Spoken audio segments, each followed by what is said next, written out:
Ayan guys, at magkakalas naman tayo ng kasim, ano. Itong kasim natin ay may ulo pa, kaya ang una natin gagawin ay tatanggalin natin yung ulo. Ayan, ibaba nyo lang ng konti, ano. Ayan, para umanga yung joint, para madali siyang putulin. Ayan, pagka naputol na yung joint ay diretso na yan. Ayan, tapos na natin yung ulo. At dito naman tayo sa ribs. Ayan. Ayan, ganyan lang magtanggal ng ribs guys. At lagyan nyo rin ng laman para madali siyang ibenta. Mapresyohan natin na maganda. Ayan, tapos na tayo sa ribs.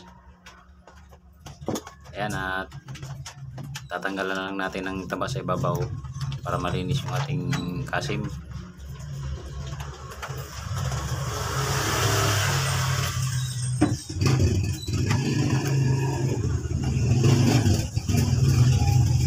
May mga kulani-kulani kasi yan guys, kaya tanggalan din natin ang mga kulani-kulani. Ayan, tatanggalin na natin yung patang unahan.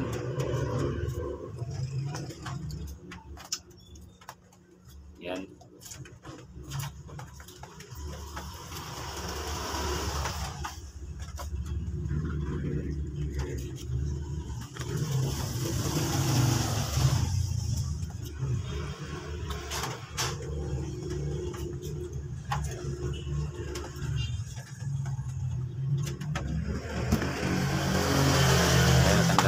Patangunan guys, at dito naman tayo sa paypay.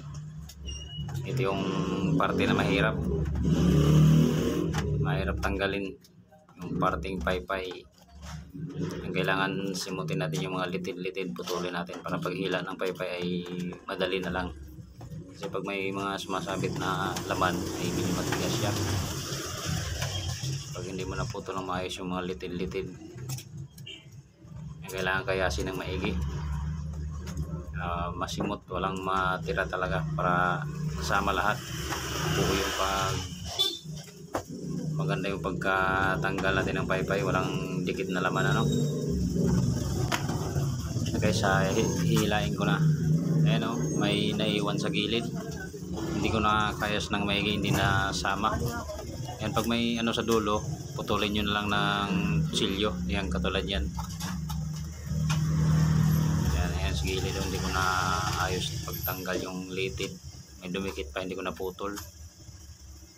Ayan guys, ganyan lang pagtanggal guys, ano. Kailangan malinis yung paypay, walang laman. Ayan, hanggang dito na lang po. Maraming salamat sa inyong lahat.